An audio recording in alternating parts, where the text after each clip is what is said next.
COVID hits, and we have two foster girls with us that I fiercely defend, like foster kids and the kids that I have, and I love them deeply right from the start, like God's given me that gift. And I was seeing the pandemic through their eyes. I was seeing it through the eyes of a family that was desperate. But I didn't have the opportunity to be fearful. How do we make it through this day? A baby that is unimaginable complications with it, a child that has a lot of behaviors that are unimaginable, and then I have my own daughter regressing in that period. So I'm questioning everything in my life, and I'm walking through that faith journey, and then all this stuff shuts down. And now I am cut off from every lifeline I have. So I needed the church desperately. And I never really did before. Change the culture by impacting the culture. Embrace that which is bigger than you. Do not be afraid. Mute the noise of the popular and embrace the counterculture of Christ's love. The road is wide which leads to destruction, and many will enter it. So enter through the narrow gate, my dear friends. For therein lies the kingdom of heaven. Jeremy, thank you for sitting down. I'm so thankful to be talking to you on this podcast. I've been wanting to do that since I met you. You're articulate, passionate. You're really, really engaged father. I mean, there's so many personal things we can get into with you. You said something to me before we officially sat down, which I actually think I want to on-ramp in here. You were talking about reading The Dawn of the Church, that's the first screen running, movie running of the kind of faith that we live in, right? How much more for the ones that have faith that don't see me in the flesh. You got Pentecost, and then you got this revolution toppling Rome. It's exciting stuff, but it's also, if you put yourself there, running and hiding. Mm-hmm. They're hunted. Mm-hmm. They become martyrs. Their friends are hunted. And in that context, they're writing these letters because these churches are springing up. So this is why that's important. We are going to talk about things in this podcast that are valid and hold water by way of our culture, but the fear they were facing, definite death, torturous death, cost you everything. They had children, they had wives, so did our forefathers. So all these things we say to ourselves to justify our compromise and our ability to live in a land of lies comfortably, we're really just lying to ourselves. But I'm a big hypocrite as I say that, because I'd be lying if I didn't say that there are moments when I weigh those things. I weigh them against relationship. I weigh them against professional things. I mean, I just want to confess my sins. And most of my friends would be surprised to hear me say that, because I'm actually kind of known as a flamethrower. But I do think about that. Maybe not as much as others do, but I still do. So I just want to admit that, so we talk about this without me having egg all over my face.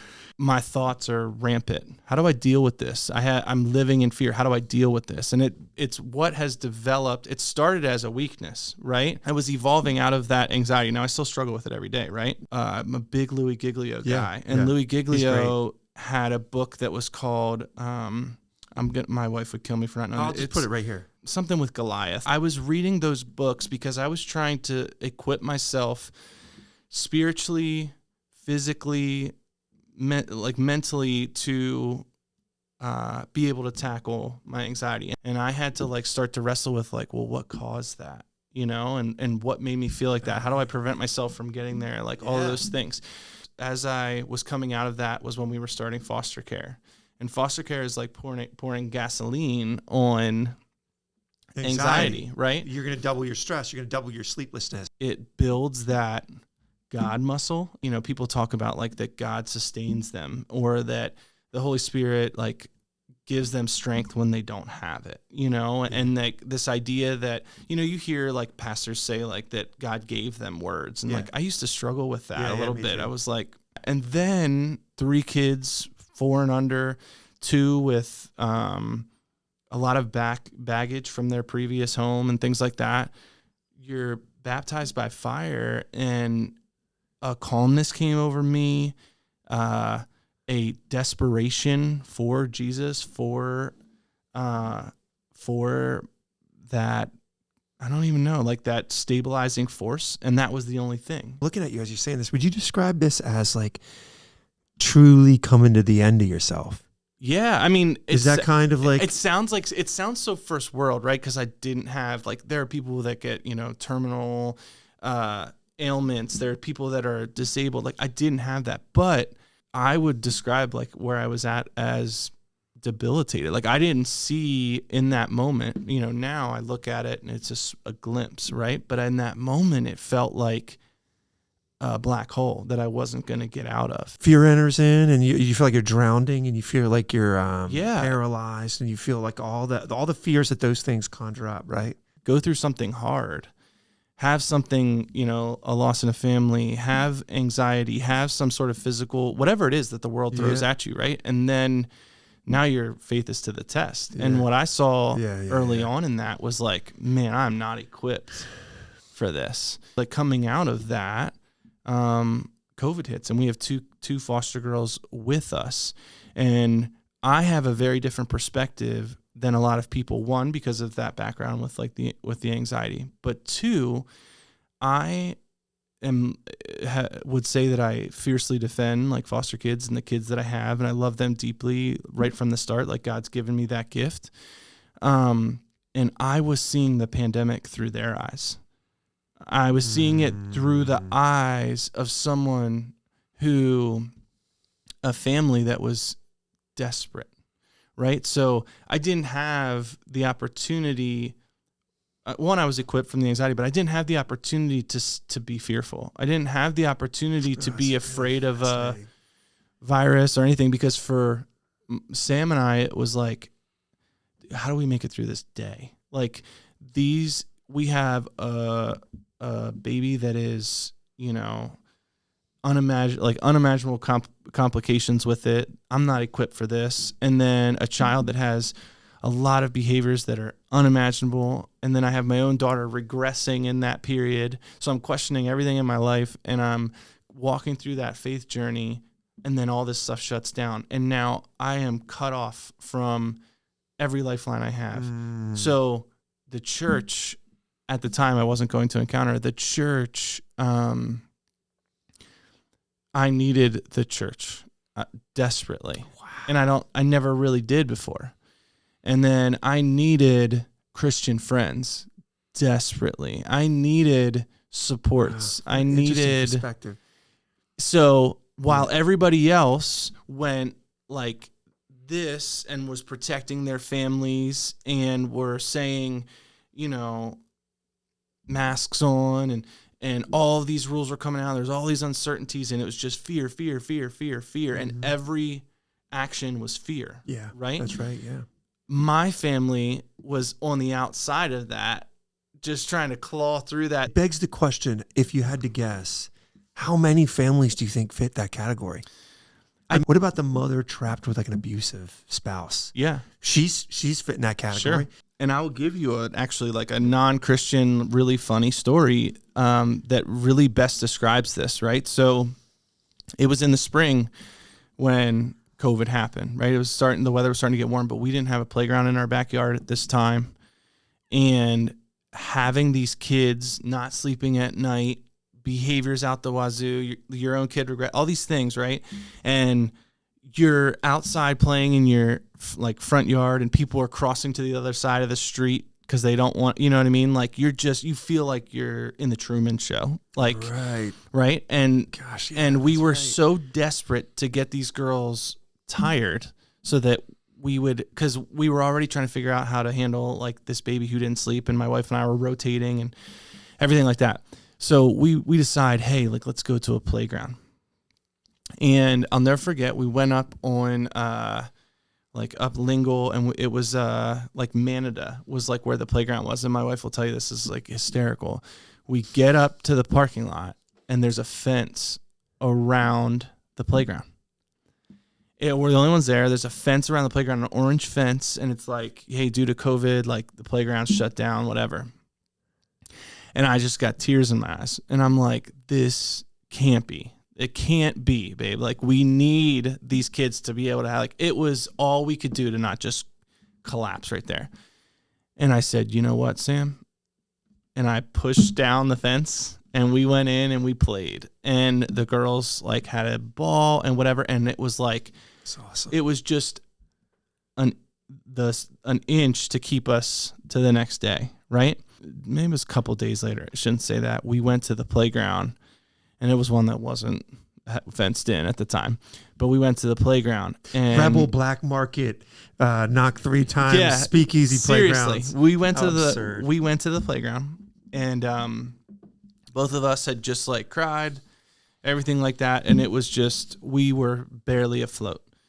And there was a woman there, and I'll never forget this as long as I live. And like, we had been praying about like, Lord, just help us to keep getting through this, because we didn't know what and I could just go on. Woman there, like with her kid? Yeah. Oh, yeah. And I could go on. There's all kinds of like services that the kids weren't getting, from therapy to you name it, to putting them on Zooms with a girl that had a little girl who had experienced such tragedy and had such difficult behaviors, and she doesn't pay attention on Zoom.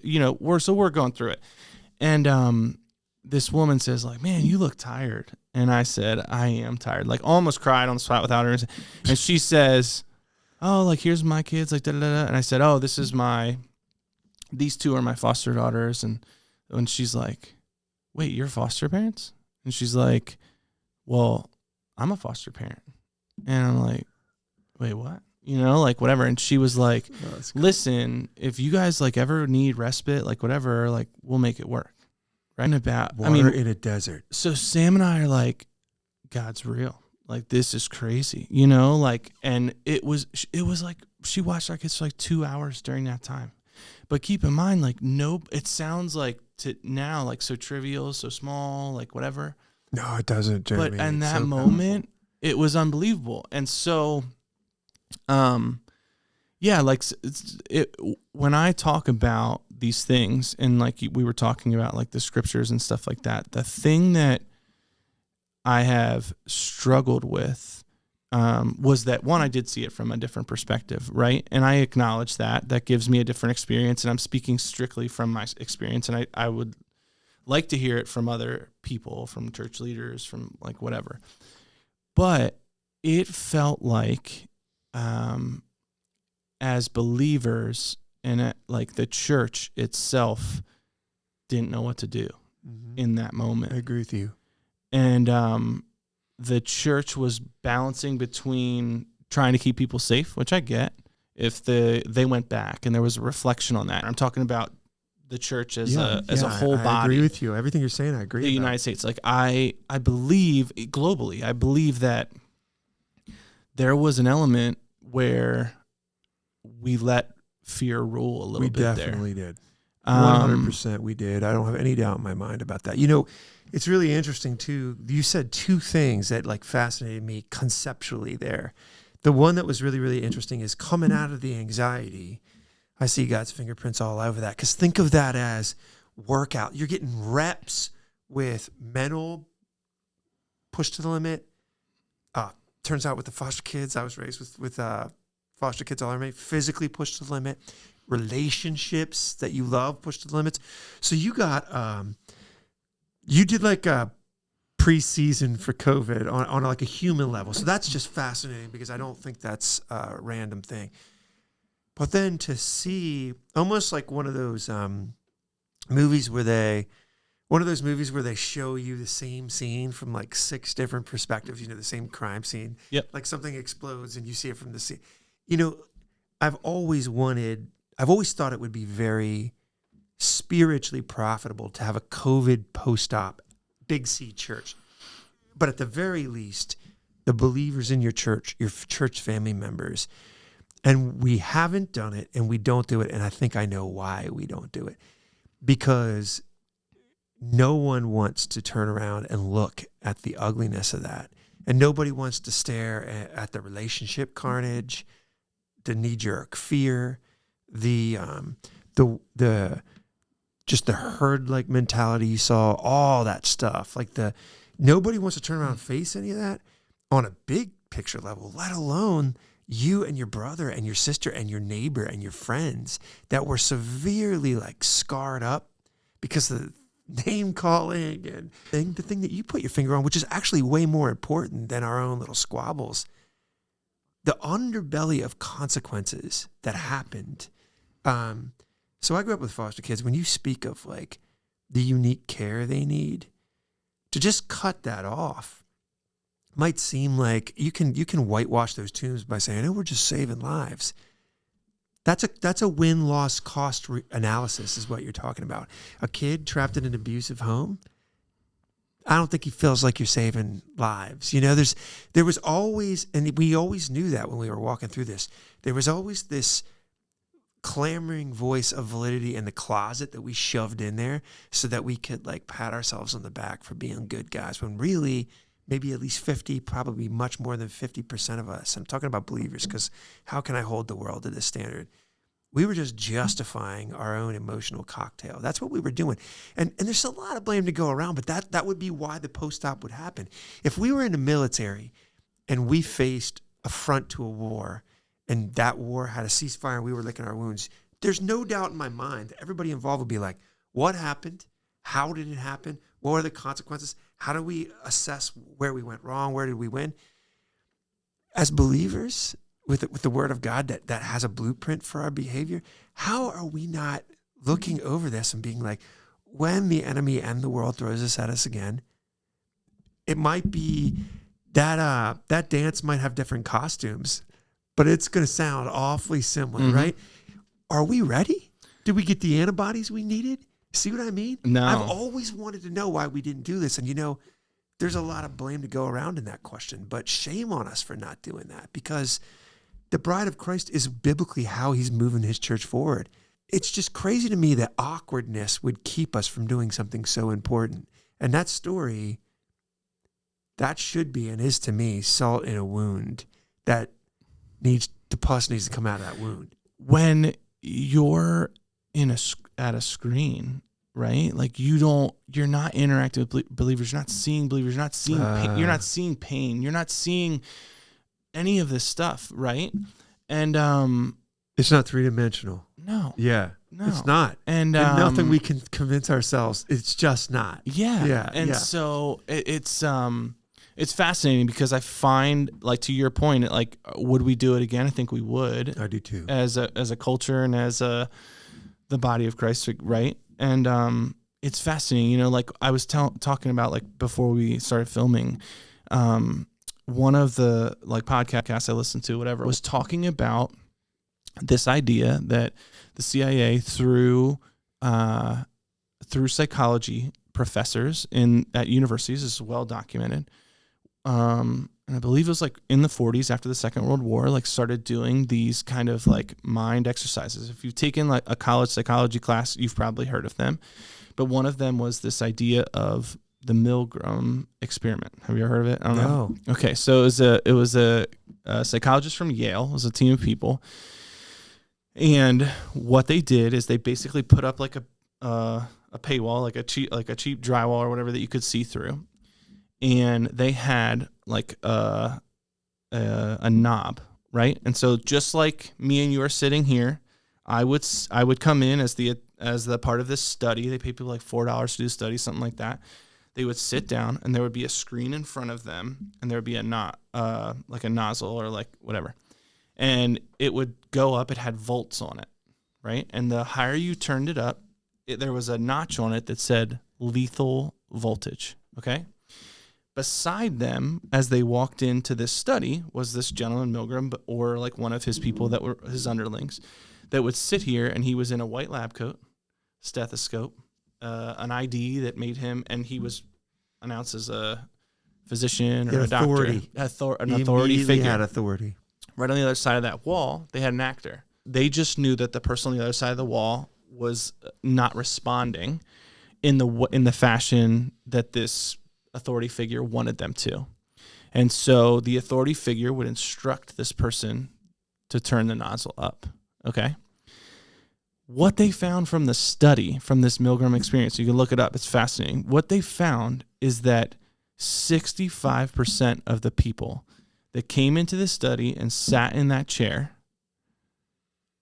turned the nozzle up to a lethal, and this is with the person on the other side at each time screaming, choking, making sounds. They were like gurgling like they were dying and so forth. So like excruciating pain, whatever. 65% of the people that sat down in that seat with an authority figure in essence, turn the switch to kill that person on the advice of a authority figure. I'm assuming, because I know nothing about this study, I'm assuming the authority figure was like making a case the whole time. Yes, and he's for the validity of this. Correct, and he's sitting there saying, "Oh, they're not understanding." In this context, it's necessary. Yes. In this like, and I Correct. have this coat on. Correct, and 65%. So now that study, like you extrapolate that out to COVID, right? When you look at the numbers, it's like a 70-30 break, right? And so it's fascinating to me because is that 30% of that were in that study, they look at him and they're like, no, I'm not doing that. I'm out. I don't want to hear what you have to say. I'm gone. The person, or like they turned it once, and then the person screamed like, no, they're in pain. Like, no, I'm out. Yeah. Right. Yeah. And so I don't know what that looks like for believers. Right. Right, the numbers. That's a fascinating question, right? But it's really convicting because when you look at everything, right? Our first response with COVID was fear. And like there was such division in the church. It was like, well, there are people that have pre-existing conditions and they're the elderly. And then there are people that are immunocompromised and da-da-da. And listen, I'm not... On the early stages, like first quarter of this football game, I have nothing but grace for that stuff. Yeah. Because who knew? Yeah. Nobody knew. That is not the case the second quarter. That's Correct. not the case the third quarter. And so but again, and I know I'm looking through the lens of my experience, right? But it's like, keep in mind also while this is going on, my grandmother is ill and is not doing well, as someone who relied heavily on community. And so it definitely, I don't know what the impact was, but it wasn't a good impact on anybody that was going through that. Mm-hmm. And the elderly loneliness, yeah. There's the divergent crowd that says, I'm not turning this knob anymore. For the record, I have no problem saying this. I was in that crowd. The other percentage, their argument was always a moral argument. So that's your point. They would always dress up any kind of thing in moral language, and that's what made this stuff so hairy and so contentious. Because and like that study, I can't imagine that the lab coat guy was saying, stick it to this innocent guy, turn that knob. That wasn't his argument. Mm-hmm. He was dressing that up. He was hijacking language that would motivate the human being to either self-preserve or possibly even trick themselves into doing something good. Now, here's what's interesting. I do agree that we are armchair quarterbacking this situation at this point. Sure. But you can make a case that none of that even preliminary argument really should have had as much effect on the church as it did on the world, simply because, we should not have the same fear of death. We should not have the same. There was nothing countercultural at all about the church's response to COVID. Mm-hmm.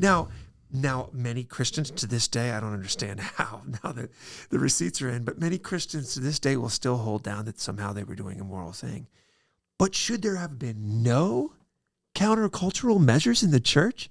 How is that possible? So you mean to tell me our faith is built on a complete and total contrast to the world, except, Jeremy, except when the media does a full court press on our minds?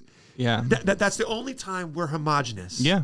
That doesn't make any sense. I tried to look at, okay, well, if I was an elderly person, how would I feel about this? If I was immunocompromised, how would I feel about this? Or like, I tried to put myself in that because listen, I've been, and there's context that validates all that stuff. Yeah. I went on a mission trip years ago to Haiti, right? My wife and Sam and I were struggling to get pregnant and praying through that and what that looks like and all this stuff. And I don't know if you remember, there were like, Zika's gonna, make your child this and that. And I mean, it was... Kelly and I were pregnant during that. Yeah, by the way, I mean, it was insane. And Sam and I are going through treatment and it's expensive. Like, what are we going to do? And, and we started praying through it. And there was like a gentleman who I revere. Jeremy, these people need help. Like, this is God's work. And if not us, then who? Like Haiti is just in tatters still to this day, right? And probably even more so where, again, it's the same kind of thing. Like Christian churches now, probably even more so now, are not sending people there because of the dangers of, gangs and bleak. Yes. Like the state will fall. Correct. Like it's a failed state. Correct. And it's political It's so strife. bad. It's you name it. And it really was like, wait a minute,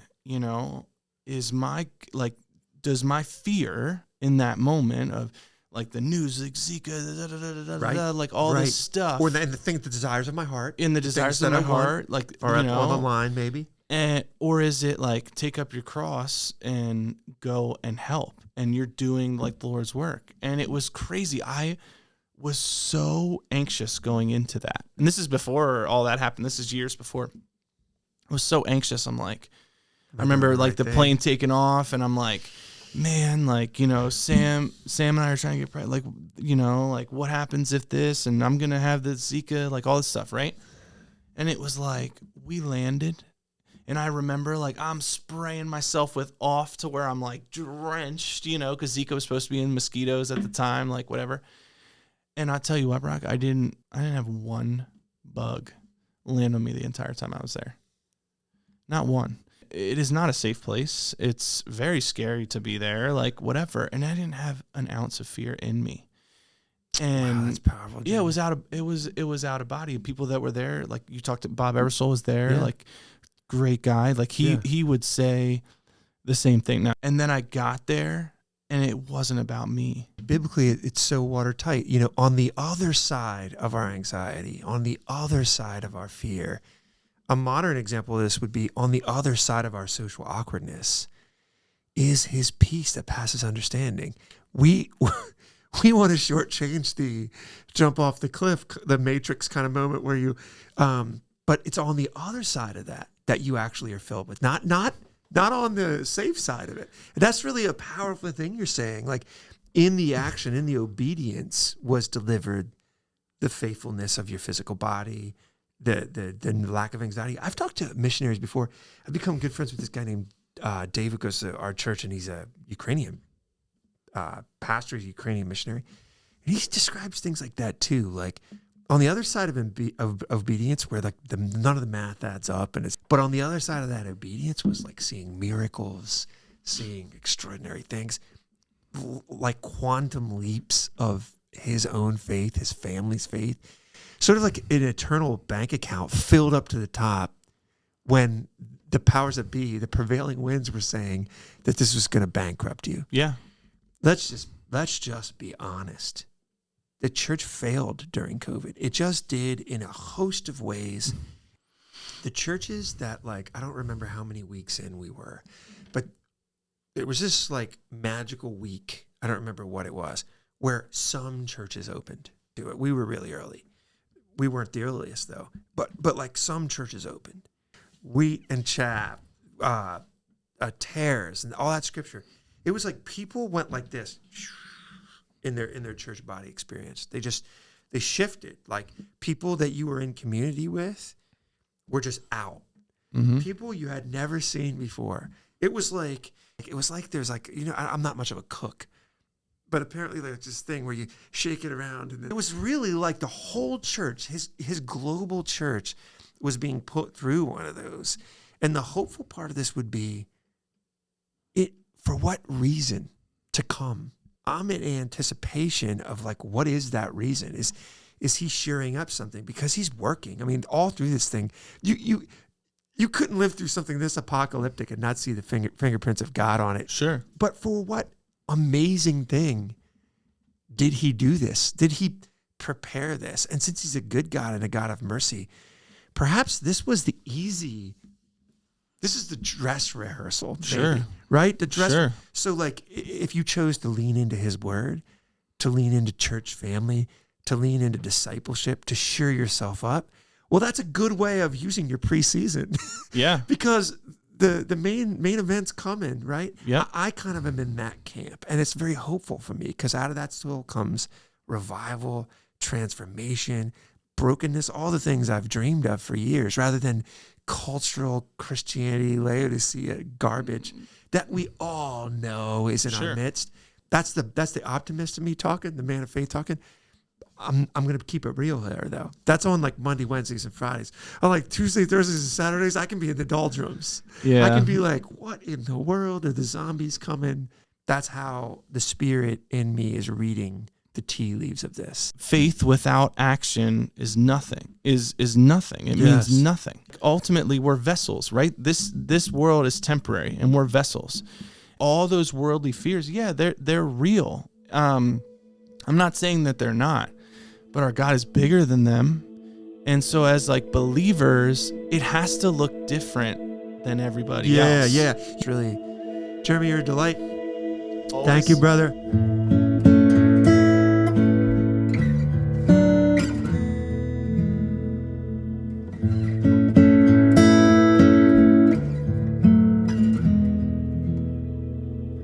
Sometimes the loudest sounds a whisper. Sometimes the simple is profound. Sometimes the moment needs a listener. Sometimes the thorns become a crown.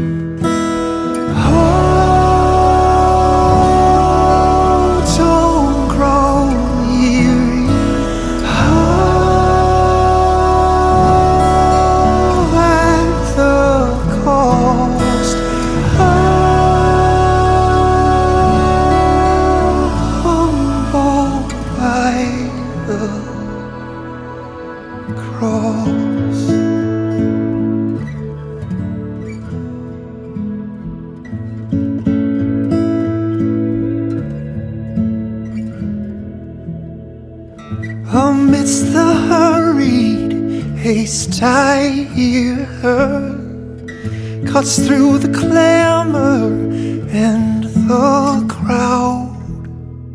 She's standing in the streets, she's wisdom.